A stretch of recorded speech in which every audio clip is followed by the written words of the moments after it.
Okay, let's unpack this. We've looked at some ambitious technological projects before. I mean, efforts to extend life, to expand civilization beyond Earth. But today, we are diving into a mission that attempts to capture something far less tangible. And maybe even more fundamentally human. Exactly. Wisdom itself. We are looking deep into the structure and philosophy of savewisdom.org. It's not just an ambitious project. I mean, it is a monumental endeavor, and it's all rooted in this idea that humanity is currently sitting on a massive, largely untapped resource. Which is what? The accumulated insight of 8 billion lives. The mission we're exploring today is, well, it's nothing short of safeguarding the collective knowledge, the experience, the unique cognitive footprint of every single human being on Earth before that knowledge is just lost. And the goal is clear, but the method they're proposing is pretty extraordinary. Their ultimate goal isn't just to save data, like a massive hard drive of historical records. It's to save the very essence of humanity. The lessons learned. Yeah, the lessons learned through struggle, through triumph, through reflection. So the central question guiding our deep dive, and really the core challenge this project addresses, is this. Is it truly possible to capture the raw, core essence of a human being's accumulated knowledge and wisdom and preserve it forever? The founder, Brian Rommel, and the Save Wisdom Project, they believe it's not only possible, but it's an imperative. They state their declaration of mission right up front. It's dedicated to the preservation and safeguarding of human knowledge and wisdom. Okay. But the truly revolutionary part is the core tenet behind it. It's this unwavering, almost democratic belief that every individual possesses wisdom of profound value. Regardless of who they are. Exactly. Regardless of their age, their job, their position in life, it completely challenges the traditional idea of what a valuable historical record even is. That inclusivity, that changes the scale entirely. It moves this from, some elite academic thing to a global, accessible mandate. We're not just talking about preserving the memoirs of a handful of recognized leaders or scientists. We're talking about acknowledging the priceless experiential value held by the mechanic, the retired teacher, the farmer, the grandparent. Everyone who has navigated the complexity of a lifetime. Yeah. And, the stakes are just immense when you really think about human history. How so? Precisely because this whole effort is driven by the realization that history is, it's haunted by the specter of amnesia. Civilizations fall, libraries burn. And then we just forget. We forget. And generations spend so much energy relearning basic truths, moral lessons that a previous generation had already figured out, but they failed to pass it on effectively. This project is trying to banish that specter, to offer an eternal legacy. And to do that, to achieve that kind of scale and permanence, they've had to come up with a method that is both deeply personal and intensely technological. Can you give us the overview of the protocol? Because this is where the philosophy really meets the machine. Okay, so the approach centers on this idea of radical self-sovereignty and exhaustive self-documentation. Individuals are empowered to record their own stories, their own insights, by answering up to 1,000 highly curated questions. 1,000? That's a lot. It is. And it's recorded exclusively in their own voice. And here is the critical initial technical requirement. All recording must use secure, offline audio recording devices. So no cloud, no internet connection while you're doing it. None. The output is a profound, personalized treasure built on this journey of self-discovery, and it's designed initially just for yourself and for your loved ones. That sets the stage for a really fascinating exploration. Let's start by focusing on the why, the philosophical foundation, this idea that personal wisdom is just invaluable. This is the emotional and intellectual foundation. I mean, the whole project is built on the unwavering belief that every story, every unique cognitive narrative, every voice is just fundamentally deserving of preservation. They're not just defining wisdom as intelligence or, a collection of facts. Not at all. Yeah. They see it as the culmination of experiences, the synthesis of triumphs, the lessons you learn through failure, the moral calculus you apply throughout a life. It is quite literally the essence of who we are as individuals, distilled through reflection. And that focus on inclusivity, we can't overstate that. When we talk about 8 billion sources of wisdom, we are really challenging the traditional historical hierarchy. Totally. It means that the specialized knowledge of how to operate a complex machine or the deep patience required to raise a troubled child, all of that is placed on the same preservation pedestal as the findings of a Nobel laureate. It completely democratizes the historical record and really the concept of intelligence itself. The project emphasizes that regardless of your education, your financial status, your position, Every single human being has a unique wellspring of insights and practical knowledge worth cherishing. I mean, just imagine the depth of insights held by someone who spent 70 years mastering a specific trade, a cooper, a master weaver, a small business owner who navigated multiple recessions. All of that experiential knowledge is usually just lost completely. This project provides a structure to actually capture it. Which leads directly to the power of the core mechanism, the emotional resonance of this testimony. Capturing this isn't about generating a cold data file. It's about capturing the full essence of a person's life, Yeah. including all that emotional context. Right, because the process of answering these 1,000 questions, which we'll get into more detail on, it's an intensely personal journey of introspection. The source material is very clear. This is not a dry process. No. It's designed to surface the full range of human emotions. People record their stories, detailing their laughter, their deepest tears, their quietly whispered wisdom. The intensity comes from the fact that the questions demand honesty about moments of vulnerability, moments of peak joy, those ethical crossroads we all face. So the act of recording itself becomes this highly therapeutic and transformative experience for the person involved. You're essentially forced to confront, organize, and articulate your entire emotional map and ethical framework into one cohesive narrative.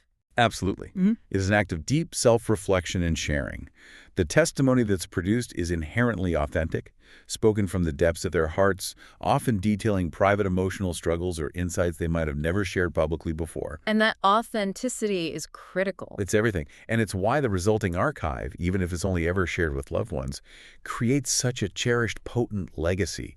It's their voice, their inflection, conveying their emotional state during these moments of deep vulnerability or powerful realization. The project describes this opportunity as offering a sanctuary and a path. That phrasing suggests they are not just handing someone a microphone and saying, go. They're providing a structured, secure process to record these stories. It transforms what could be a sterile archiving task into something really profound, a personal endeavor of cognitive synthesis. And that sanctuary aspect is crucial. It implies a non-judgmental protected space, a place where you feel safe to articulate your deepest, most formative memories and insights without any fear of it being immediately distributed or publicly scrutinized. Which allows for the maximum truthfulness. Exactly. Maximum truthfulness, maximum depth in the self-reporting. It's an intellectual and emotional refuge specifically designed for generating high-quality wisdom data. So let's connect this back to our listener. If you are someone who's, focused on high-level strategy or technical proficiency in your own life, why should you care about this really profound, philosophical, and intensely personal effort? Because it relates directly to the resilience of our civilization. I mean, if we accept the premise that individual insights are the building blocks of our collective knowledge, then safeguarding them maximizes our rate of learning. We stop making the same mistakes over and over again. We stop repeating costly mistakes. Every time humanity forgets a hard-won lesson, whether it's a technical principle from a skilled engineer or a moral lesson about governance, we pay a price. This project tries to minimize that cost of societal forgetting by preserving the foundational human condition. It's about creating long-term cognitive resilience for the species, powered by individual experience. That's a great transition. From philosophical necessity to practical technological resilience, it brings us directly to the revolutionary methodology. Right. This is where the core mandate security and exhaustive documentation takes center stage. We are diving into the practical steps of preservation, focusing heavily on that offline security and those 1,000 questions. And the technology absolutely has to match the sensitivity of the content. The central mechanism, as we said, is this systematic documentation of personal experiences and insights by answering up to 1,000 questions in your own voice. Okay, 1,000 questions. That is a serious commitment. It separates this from any kind of casual memoir or, an oral history project. We have to detail the transformative nature of this structure. It implies an incredible amount of design work went into just developing the questions themselves. Oh, absolutely. The number 1,000 isn't arbitrary. It represents a comprehensive attempt to map the cognitive territory of an entire lifetime. And these questions aren't designed to be simple factual recalls like, where did you go to school? They're designed to force a detailed, comprehensive self-discovery process that leads to the articulation of wisdom, not just anecdote. Can we kind of hypothesize a bit on how they might structure those categories to get that synthesis? For instance, how would they pull out pragmatic wisdom versus, say, ethical wisdom? We can definitely infer the structure. If you think about what you'd need for a complete picture of a life's wisdom, well, maybe 300 questions would focus on pragmatic and logistical wisdom. Like what? Things like, what 3 things did you learn about managing money that surprised you most? Describe a process you mastered where you got more efficient by doing something totally counterintuitive. What was the biggest logistical risk you ever took, and what did it teach you about planning? So that pulls out the technical and practical expertise, the stuff you learn by doing. Exactly. Then you need another, say, 300 questions focused on emotional and relational wisdom. The people stuff. The people stuff, yeah. Questions like, describe the moment you learned what true patience really is. Detail an instance of profound failure in a relationship and the central lesson it imprinted on your approach to conflict. What specific advice would you give your younger self about navigating professional jealousy or finding a good mentor? This is how you build the emotional map. And then the last part would have to be the ethical and philosophical core, your moral decision-making framework. Precisely. So the final 400 or so questions would likely focus on ethical and foundational beliefs. Things like, what single principle have you abandoned over your lifetime, and why did that change happen? When did you choose a principle over profit, and what was the lasting outcome?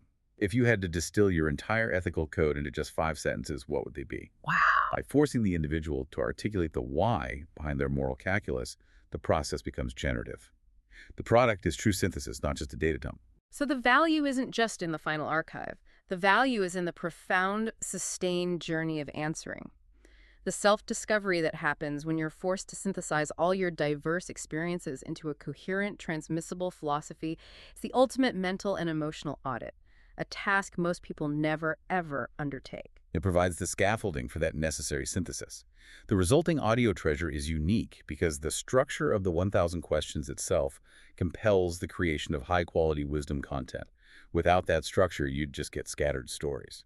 Okay, now let's pivot to the truly revolutionary aspect. And it's the one that just flies in the face of almost all modern data capture. The insistence on security and privacy through offline technology. The content is raw, it's vulnerable, it's intensely personal. Protecting it has to be the project's non-negotiable cornerstone. This focus on security defines the entire methodology. The project explicitly requires the use of secure offline audio recording devices. They are building an archival protocol based on total individual sovereignty, which means rejecting the mandatory connectivity of the cloud. In an age where every photo, every message, every document is immediately backed up and indexed and analyzed on some remote server, this is a radical rejection of centralized data architecture. Why is that offline requirement so critical for success? It serves 2 absolutely essential purposes. First, the security of the content itself. The deeply personal nature of this raw testimony necessitates offline private recordings with no internet connectivity. By eliminating the internet pathway, they eliminate the single greatest vector for large-scale data breaches, corporate snooping, or involuntary data seizure. The data stays local. It remains locally controlled by the wisdom contributor, period. So if I spend months recording my 1,000 questions, that audio file lives only on a local device, maybe an encrypted solid-state drive, and it never touches the public internet unless I, the owner, physically move it. That control is everything, and that's the second purpose. It ensures maximum psychological safety for the contributor. Right, if you're afraid it'll leak. You'll hold back. If a person fears that their most vulnerable testimony, their regrets, their private struggles, their unvarnished opinions could accidentally leak, they will either self-censor or they'll just refuse to participate entirely. By demanding offline security, the project maximizes the truthfulness, the depth, and therefore the ultimate quality of the wisdom archive. It's an ethical safeguard disguised as a technical requirement. We should probably spend a moment on the hardware implication here. For a system to be scalable to 8 billion people, they can't just expect everyone to use their personal laptop and know how to air-gap it. This implies either some kind of proprietary, low-cost recording hardware provided by the project, or very strict software mandates. It definitely implies a bespoke approach, one focused on local encryption and secure containment. Whether it's a dedicated physical device they send you or a mandated software suite that enforces an air-gapped environment on your existing computer, the protocol is the same. The recording session must be isolated. This focus on individual control and physical proximity to the data it's a revolutionary step in archival practice, especially for content that's meant to last forever. It makes a powerful statement about data sanctity. It says this wisdom is sacred, not a commodity. And the security protocols reflect that sanctity. The immediate output, even if the individual chooses never to contribute to the collective, is a unique treasure for themselves and their loved ones, an encrypted, distilled audio history of their life philosophy. The ultimate form of digital inheritance. Secured by physical isolation, it provides an immediate, tangible benefit regardless of the larger collective ambition. Excellent. Okay, so that intensive, secure analog audio recording then serves as the input for the next stage. We have to transition to where the future meets the past, breathing life back into that voice, using AI transformation to create personalized systems. This is the critical bridge. Once the analog wisdom is captured securely and held privately, the project envisions leveraging what they call the marvels of artificial intelligence to process this massive archive of individual voices and prepare them for long-term function. So AI is not involved in the sensitive collection phase at all, but it is essential for the transformation and structuring phase. What exactly does the AI do with these hours and hours of spoken testimony? The transformation process involves several distinct, pretty high-tech steps, all of them necessary to convert that raw audio into a functional cognitive model. Okay, start with the most practical step-turning voice into text. First, the AI is tasked with transforming the spoken words into structured, written testimonies. Given the breadth of 1,000 questions and the depth, hours of unscripted conversation, this transcription process needs to be incredibly accurate. It has to be able to handle diverse accents, emotional inflections, and keep it all organized according to the scaffolding of the original questions. And that written testimony then forms a vast, searchable database of one single person's life. But just transcribing it doesn't unlock the wisdom. What are the next steps? The second step is the AI must assist in preserving the unique perspectives and the nuance inside those testimonies. This involves semantic analysis, identifying key philosophical threads, categorizing emotional weight, and indexing the content based on topic, ethical decision-making style, relationship advice. You name it. So the AI is tasked with maintaining the flavor of the individual's thought process, not just the words. You got it. This suggests a highly sophisticated AI capable of reading between the lines, of extracting the unique pattern of a single person's intelligence. Which leads to the third step. Right. And third, and most crucially, this detailed structural process is how they unlock the wealth of the individual's accumulated wisdom. It's how they make it genuinely usable and transmissible. The AI essentially creates a cognitive map of the individual's entire life experience. And this cognitive map is the raw material for the final product, the personalized AI system.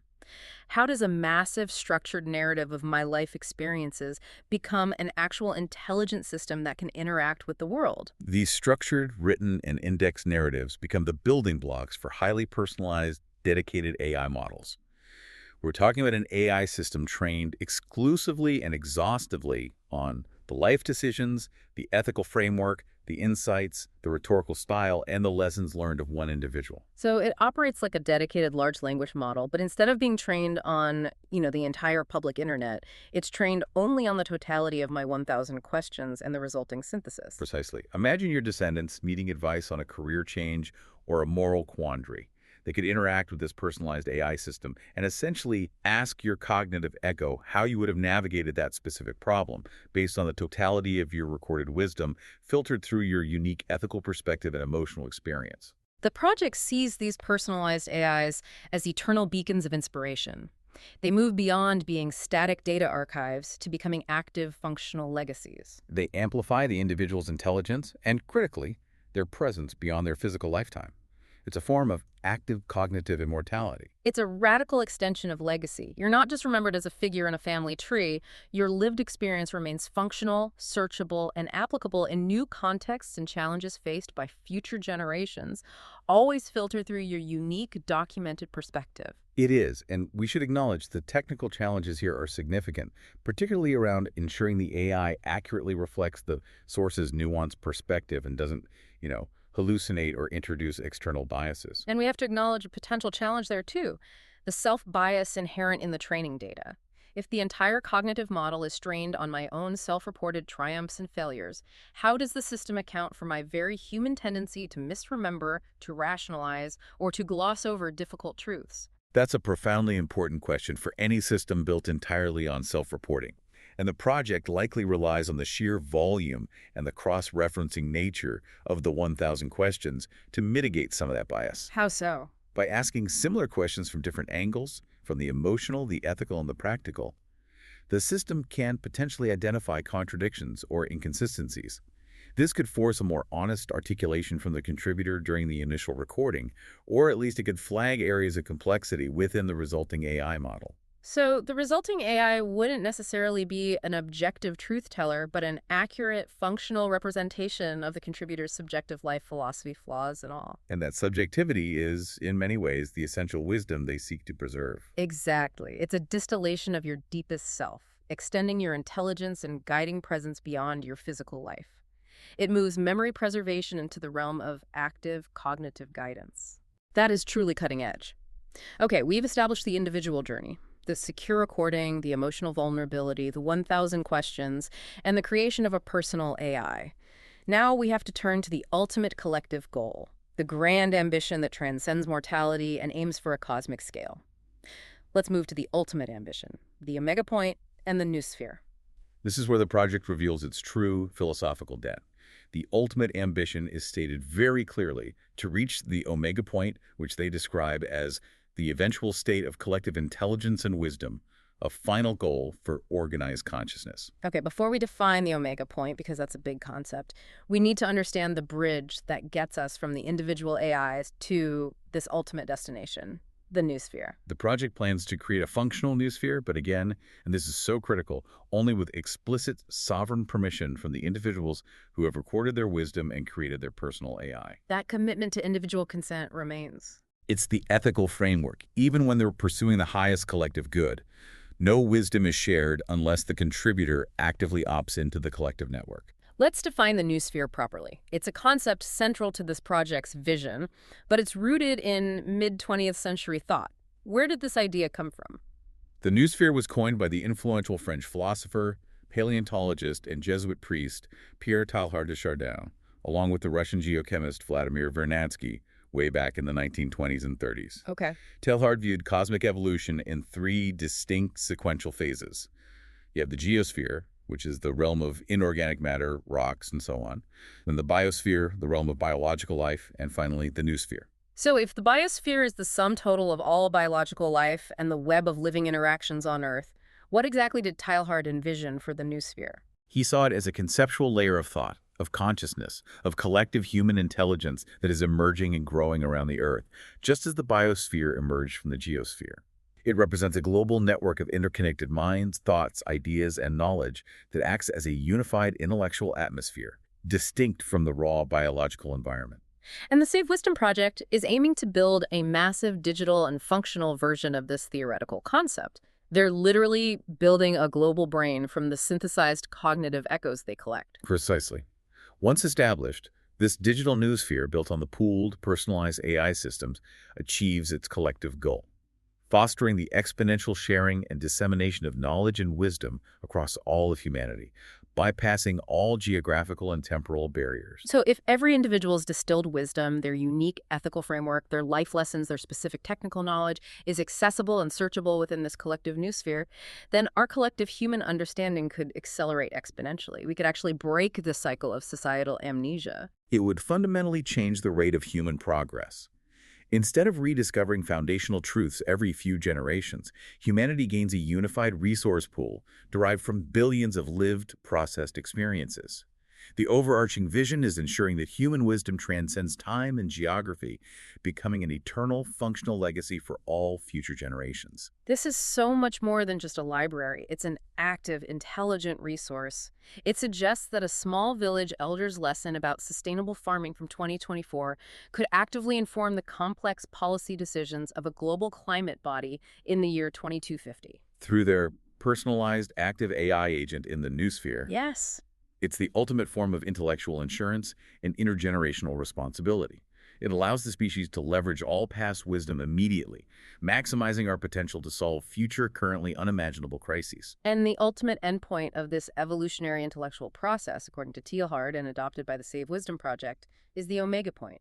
How does the noosphere lead to this omega point? The omega point is the hypothesized maximum level of complexity and consciousness that the universe can attain, a final state of unified collective intelligence. For Teilhard, This was a philosophical, almost theological concept representing the convergence of all individual consciousnesses into a single, unified, fully conscious entity. Bringing about a profound sense of fulfillment and completion for evolution itself. That was his view, yes. So the noosphere, the network of pooled individual wisdom, is the functional mechanism, the global brain, and the omega point is the ultimate goal state. The moment that global brain achieves complete self-awareness and boundless collective intelligence. Exactly. And the project suggests that every single piece of individual wisdom is essential to completing this evolutionary tapestry. If even one unique cognitive echo is missing, the collective consciousness remains incomplete, preventing the realization of the omega point. That brings an incredible weight to the initial call for individual participation. It's not just about saving your story for your grandchildren, it's framed as a required contribution to the evolutionary destiny of the species. It is. It's the call to collective effort. That's the moral leverage they employ.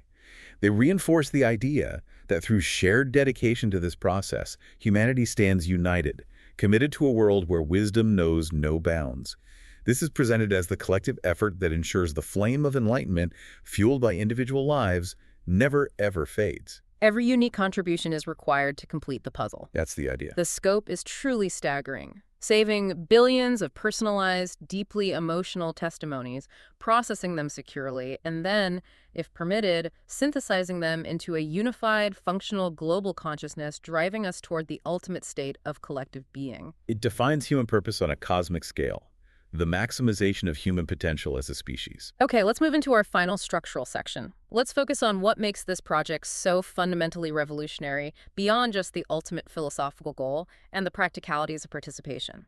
I think the revolutionary nature is defined by two things: its accessibility and its uncompromising commitment to security. Firstly, this is presented as an open, accessible quest to save humanity's wisdom across the tapestry of time. It is not some exclusive academic experiment hidden behind paywalls or institutional bureaucracy. And that accessibility is crucial because the goal requires democratic participation from all walks of life. The source material emphasizes that the Save Wisdom Project welcomes you with open arms. They need that scale to work. If the project requires the unique insights of 8 billion people, the process cannot be complicated or prohibitive. The documentation suggests the core mission and the journey of self-discovery, answering those 1,000 questions, are accessible and open to anyone willing to undertake that self-reflection. Now let's talk about the practical engine that drives this massive free initiative. If the wisdom is free and the participation is free, how is this enormous technical and logistical infrastructure funded? It's a great question. The source material briefly notes a mechanism for support. Buying a t-shirt helps fund the initiative. A t-shirt. Yeah. And this seemingly simple detail underscores a crucial point. The primary value exchange is not financial. The value is the contribution of wisdom. The financial support, raised through various means like merchandise or donations, is simply the engine required to keep the technical infrastructure running, the questions curated, and the eventual AI processing facilitated. That model seeking donations to support the infrastructure while keeping the barrier to entry for the wisdom contributor as low as possible, it reinforces the ethical priority. The wisdom contribution is paramount, not monetization. The wisdom itself remains sovereign to the individual. Exactly. And this mission is framed not just as a side activity, but as a commitment of profound importance. They reiterate the urgency and depth of the commitment. Cherish this invaluable mission as our life's purpose. That reflects the deeply held belief that preserving one's comprehensive life experience is one of the most vital acts of intergenerational responsibility a person can undertake. So let's summarize the transformative power they anticipate once this unified effort begins to bear fruit, once the new sphere begins to actively function. The vision is dramatic. They anticipate the transformative power of wisdom, actively touching lives, igniting souls, and fostering a world steeped in wisdom, compassion, and boundless human potential. It's a world where ignorance becomes increasingly less tolerable. Because the solution, the synthesized answer derived from billions of experiences, is immediately available through the new sphere. It's human experience translating directly into accelerated global improvement. It represents a fundamental shift in our relationship with knowledge, from a scarce, finite resource that is continually lost and must be rediscovered, to an accumulating, eternal, and constantly expanding resource that actively guides us toward a higher state of collective consciousness. It is the ultimate rejection of the idea that we are eternally condemned to repeat the mistakes of the past. I think so, yes. That brings us to our final thoughts. Let's review the core technical and philosophical mechanisms one last time for the listener, and then leave them with a personal challenge. Okay. We covered the delicacy of this balance, the intensely personal starting point, and the globally collective destination. The journey begins with that unique, personalized AI built entirely on your 1,000 questions, a cognitive echo secured entirely through the non-negotiable protocol of offline recording. That private treasure is the first step in ensuring self-sovereignty. And the culmination is the optional opportunity to contribute that secure, synthesized knowledge with explicit sovereign permission to the ultimate collective architecture, the new sphere, which then drives humanity toward the philosophical convergence known as the Omega Point. It is an extraordinary vision for the future of human consciousness and memory. It is. The scale of the ambition is only matched by the rigor of the methodology. So, let's leave the listener with this final provocative thought that builds directly on the idea of the Omega Point. If every single piece of individual wisdom, every triumph, every emotional struggle, every unique skill is truly essential to reaching a state of collective, boundless intelligence and maximizing human potential, then we have to consider our own current contribution. What unique insight do you possess right now? What lesson learned through personal struggle or mastery of a niche skill that the future noosphere cannot afford to lose? Ponder your own wellspring of insights. Yeah. What is the single defining lesson of your life that beyond a doubt must be successfully passed on? And critically, how will you choose to preserve that essential, unique piece of yourself, knowing that according to this monumental project, the collective future depends on its inclusion?